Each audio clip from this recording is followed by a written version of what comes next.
I've spent most of the money, but I still got about 800,000 left over. And so I only got about 20 days left to identify whatever I'm going to roll into. So one of the things I'm looking at rolling into is a Jack in the Box. And I'm looking at a lot of different stuff right now. But it would be kind of a safe place to keep the money for now. And I'm going to explain to you why.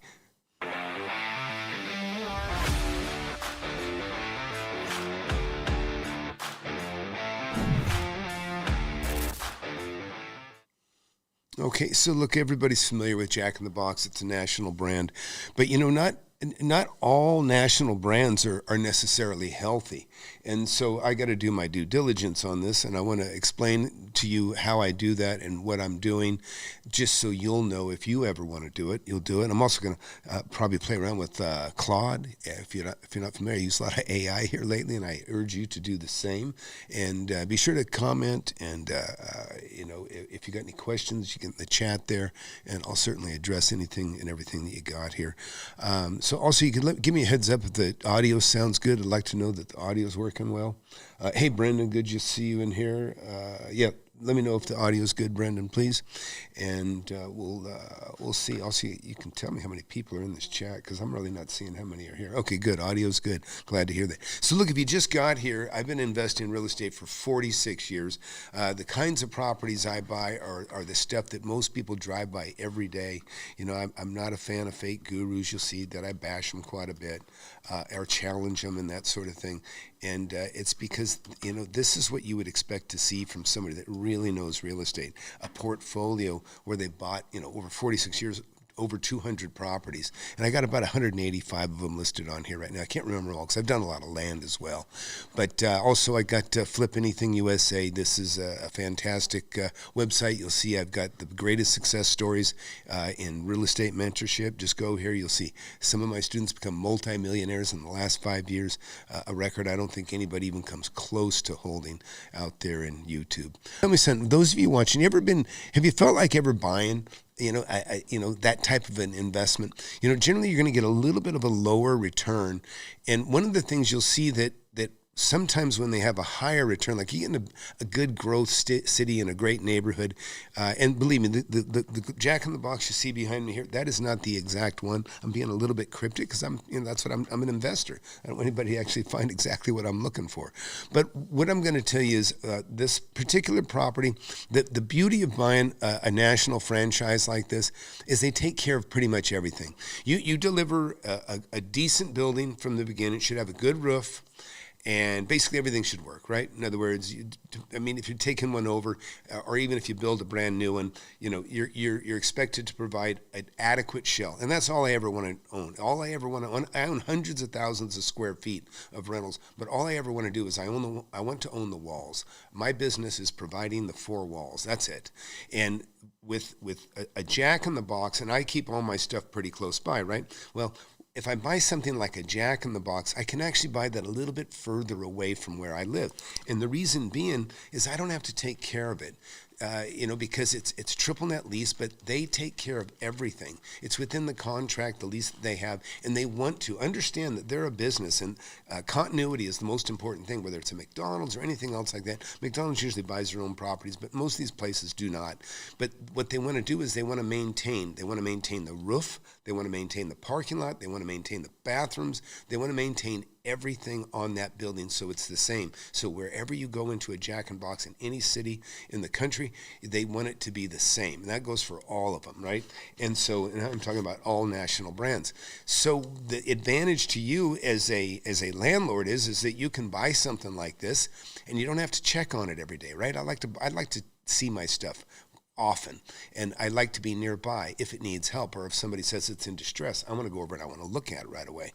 But this would allow me to buy something a little bit further away, because it's their responsibility. They got to maintain the air conditioner. Nobody's going to call me and say, hey, we're dying over here, we need some AC. None of that shit's going to happen, because it's in their contract to take care of it. Now, the trade-off is generally you're going to have a little bit lower rate of return. Now, I'm looking at one right now that I'm going to get. I'll just go through the numbers with you too. So trying to think about exactly how to approach this. So I'm going to make this the most easily way to understand. So I'm going to go over to the whiteboard here, and please keep me posted. Let me know that the audio is still good and all that. And let me. And by the way, if you just got here, hit that subscribe button, hit that like button. I've been doing this for 46 years. If you don't have my book, get my book, Wake Up and Smell the Real Estate. It's been a bestseller on Amazon, Audible, and Kindle. Urge you to get it. I'm not the most well-known YouTuber, but I'm definitely probably the most talented investor mentor you're going to find with the best record of success. When I say success, I'm talking about not just my own, I'm talking about my student success, which is the most important thing you should be looking for in a mentor. So look, let's get over here to the whiteboard, and you guys be sure to share with me. So look, Jack in the Box rental. So to be clear, we're not talking about the franchise. We're just talking about the four walls. That's all I want to own. I want to own the four walls. And so, I've had like about 800,000. I'm not sure. So I rounded down to 700,000. So what I've done is I found a property. It's 1.6 million with a 9.2 cap rate. That's a really good cap rate, right? Sounds really good. 9.2 cap, that's pretty darn good. So on a $1.6 million advertising, on a $1.6 million purchase price, you're going to get a 9.2 cap. That comes out $142,000. Now that's good for most people. I like a higher cap rate myself anyways. But I sensed a little bit of desperation. I know that these guys want to move it.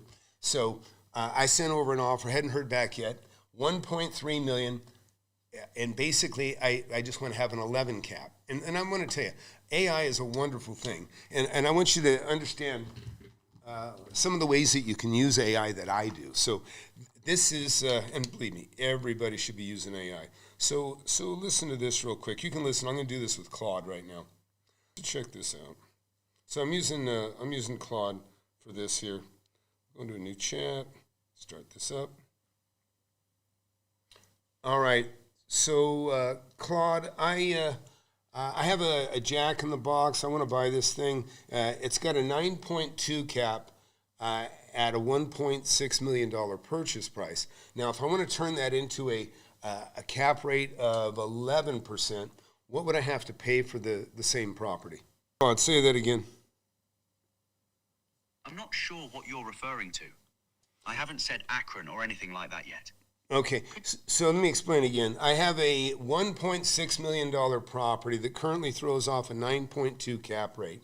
I want to buy that property for 1.3. Now, at a $1.6 million purchase price and a 9.2 cap rate, that comes out about $142,000. So I want to get the same return, but I want to get it on a $1.3 million purchase. And I believe that'll get me close to an 11 cap. Can you confirm that? Yeah, let me run those numbers. If you're getting $142,000 in annual return, and you divide that by 1.3 million, that comes out to about 10.9% cap rate. So you're right in that ballpark, essentially hitting that 11 cap target. Okay, great. Pause for a minute. So you guys listening now, I don't have 1.3, so I'm going to end up borrowing $600,000. I'm going to put $700,000 down, and I'm going to borrow the other $600,000. This is where you make money on the borrowed money, and it gives you a higher cap rate. So Claude, and it's already on the board, but we'll play here. So Claude, I'm going to put $700,000 down. I want to finance $600,000 of it. So with that scenario, tell me what my cash-on-cash return would be, the interest rate, and the actual number, please. I need a couple of details to calculate your cash-on-cash return accurately. What interest rate are you assuming on that $600,000 loan? Yeah, thank you for asking. 6.5% on the borrowed money, which is going to be $600,000. Okay, so I've got $600,000 at 6.5%, but I still need the loan term. How many years are you amortizing that over? Thank you for asking. 20-year amortization. Perfect. So let me work through this. On a $600,000 loan at 6.5% over 20 years, your annual debt service comes out to about $51,800.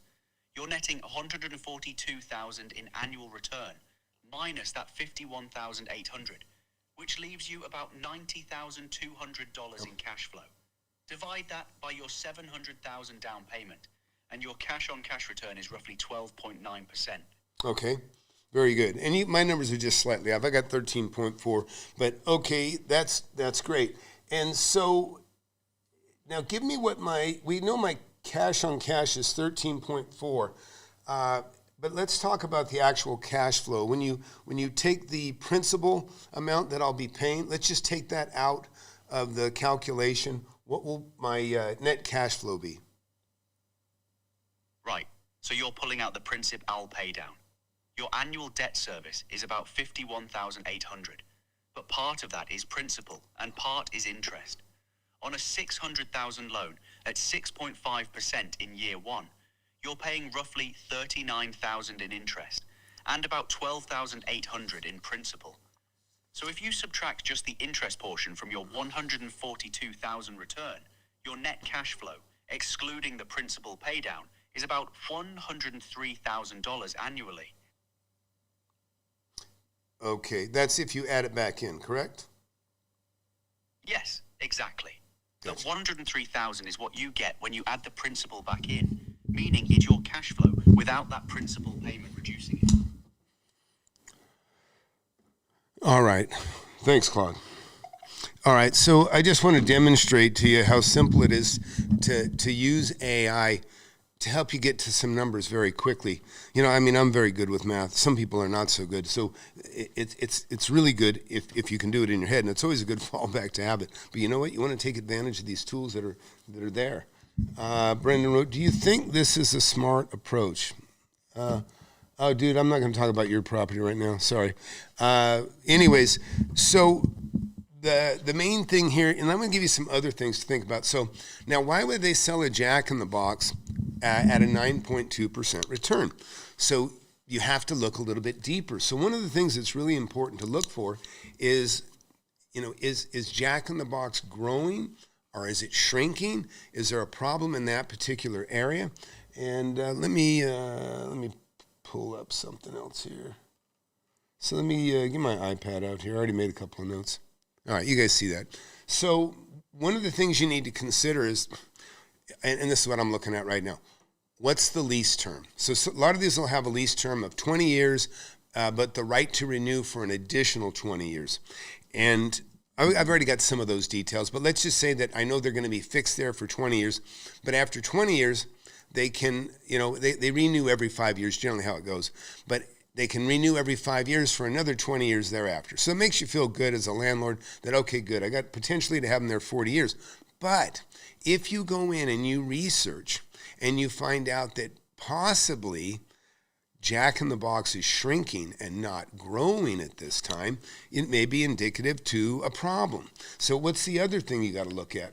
Not just the lease. You want to know, because listen, they have franchisees that they own their Jack in the Box that are renting, and then they have corporately owned one. Now, the corporately owned one, of course, I think are the most desirable because if they go out of business, they're still obligated to pay. They're both obligated to pay the lease. But when you got a big, corporate entity, you can count on the money to come in unless they completely go belly up.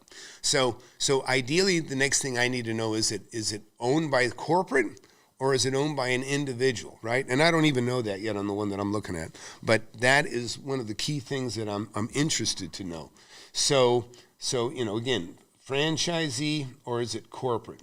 This is the one that I want it to be, right? On the lease, we want to know what portion of it is fixed, how many years, how much of it is optional, because these make a big difference to you.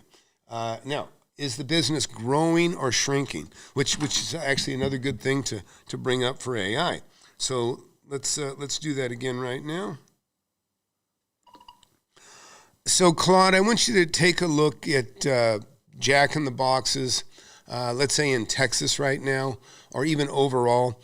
Are they growing? Are they opening more stores than they close? Are they closing more stores than they open each year? Let me search that for you real quick. So the short answer is no, they're contracting. Jack in the Box announced they're closing 150 to 200 underperforming locations between April 2025 and mid-2026, and they've already shuttered over 70 so far. Texas is specifically mentioned as a legacy market where closures are likely. They're doing this to pay down debt and improve their balance sheet, so definitely not a growth story right now. So, Claude, would you agree it's much safer to have a corporate tenant? Should they close, it'll be considered a ghosted store, but you'll be able to get them to pay out most likely for the term of their lease that they're, fixed in on the spot for, as opposed to a franchisee? Yeah, absolutely. A corporate tenant gives you way more security. If a corporate entity closes a location, they're still contractually obligated to pay out the lease term. That's a real liability on their balance sheet. A franchisee, on the other hand, can walk away or file bankruptcy and leave you holding the bag. Corporate has the resources and the legal obligation to honor the lease, even if the store's sitting empty, whereas a franchisee might just disappear. So let's talk about this for a second. Now, I hate buying ghosted assets, even though they're sitting there, even though the money's coming in, they're likely to be vandalized. Any other things other than vandalism while they're sitting there vacant? What other problems is there associated with having a ghosted or a vacant, unit? Good question. Beyond vandalism, you've got squatters moving in, which creates liability and eviction headaches. Maintenance costs spike, HVAC systems fail, roofs leak, pipes freeze if you're not heating it. Insurance gets more expensive for vacant properties. You also risk local code violations if the city deems it a nuisance or blighted, which can hit you with fines. So tell me something, as much as you can tell, do you expect that it's within their lease that they have a clause that should they vacate the building, even though they pay rent, that they have a responsibility to maintain the building, or do you think their responsibility to maintain the building disappears? That's a great question. And honestly, it depends entirely on how the lease was drafted. So you make sure you have that in your contract, if you can. If you're buying an existing, you don't have that option. Exactly right. If you're drafting the lease, you absolutely want a clause requiring them to maintain the property, even if they're paying rent on a vacant space. That shifts the burden back to them. But you're right. If you're buying an existing property with an existing lease already in place, you're stuck with whatever terms are already there. So you'd need to dig into those lease documents carefully. All right, thanks, Claude. That's enough. So you guys follow me, and so look, I just wanted to give you this, just kind of a quick rundown and lesson on this. A lot of people don't understand the risks associated. They do understand the benefits, but these are all the things you really got to cover, and that's a big one right there. Is is it corporate? Is it a franchisee? Somebody stops franchisee, they go belly up. You're not going to see the money again. They're probably too small to. Otherwise they would just stick it out. So we got some questions here. Let's see. Strawberries candy. I think this is a very good lesson. Yeah, I think so too. QSRs, now we're talking. I've done 2 this year. You have to look at the local laws that affect your property too. I have a building by me that used to be a Family Dollar but closed due to theft. It's been closed for 3 years now. Yeah, is it a corporate entity or is it, because you'll still see those properties can still go up for sale, empty. Strawberry candy, we have squatters and vandalism too. Sorry to hear that. Does the tenant have the option to do the equivalent of a sublet in a commercial real estate? Now, so I think I follow you're going. I mean, this is what you would want to do. And I have one of my students in my class actually bought a dentist business that was bought by a big franchise company, and there's a corporate was had to pay it. So he bought the building empty with a corporate lease that was being paid on. And what I told him is I said, you're in a great position. Get it under contract, number one, but then you can go back, and then you go back to the person that's renting from you.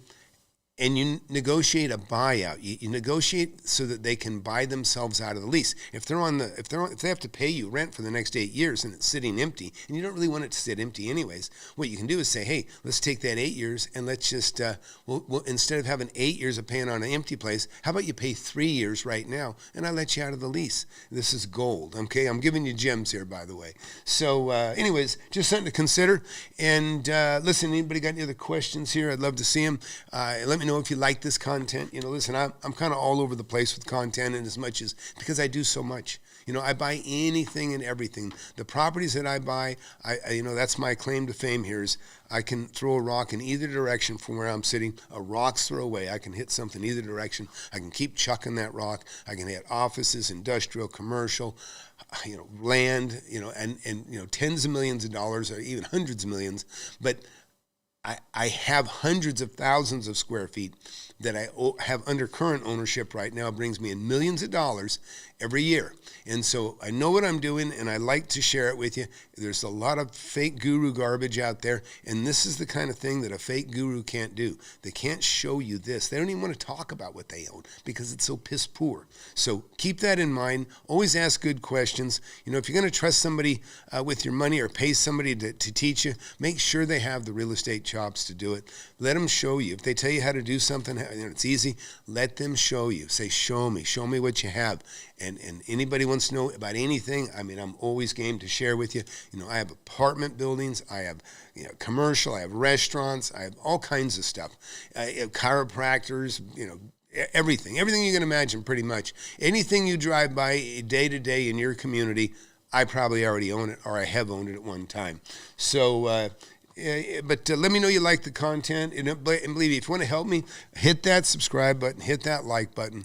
If I have other videos where I kind of go out and I put the fake gurus, I kind of challenge them and test them, and even the guys that aren't fake gurus. Ben Mall is not a fake guru. I just did a video on him, and like Ben a lot, but sometimes he misses some things, and I like to point that out.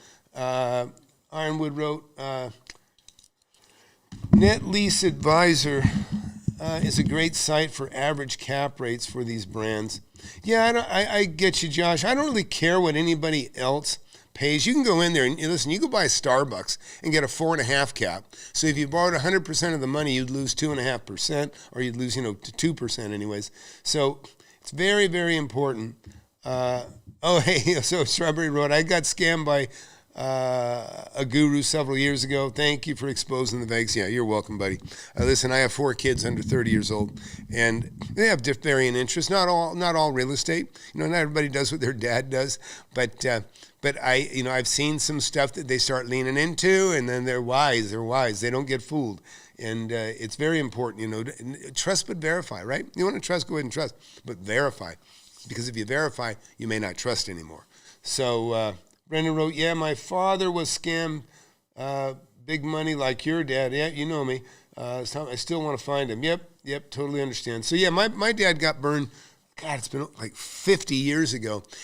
He and my stepmother, they got enticed into something. They have the internet back then, but they got into some webinar they went to, and it sounded great. And my dad kept procrastinating. He kept waiting. And my stepmother was so impatient, or, with him, procrastinating, she wrote the damn check. And he came back, what? And sure enough, they got burned. They never saw the money again. $20,000, 40-something years ago, 50-something years ago. And it was called Encino Elite. Encino Elite. This is in Los Angeles. Anybody knows where Encino Elite is? If they have anything to do, if they're still roaming around, love to find them. I'll sue the shit out of them. But we'll find them maybe someday. Probably not, but who knows? Sean Gavin, what states are more ideal to buy these Jack in the Box franchises, or does it really matter? I don't think it. I think what you got to do is you got to look at the demographics of a particular city. If you're listen, Portland has destroyed business, and it's making many millionaires, real estate millionaires, because it's just devastated the assets of some real estate holders. And then, guys like me will come in and we'll pick up, we'll just come in through the carnage, and we'll just pick through the bones and take the best of what's left. And that's in, yeah, blue states, LOL, absolutely.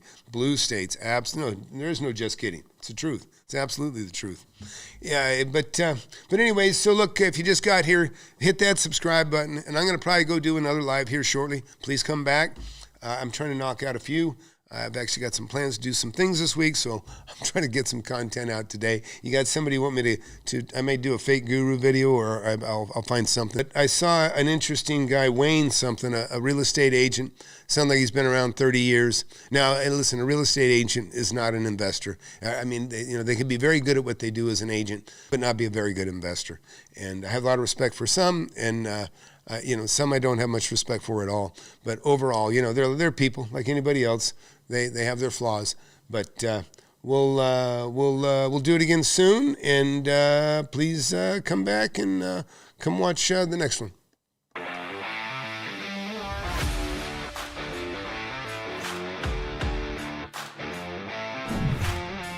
You want to learn how to make millions of dollars in real estate?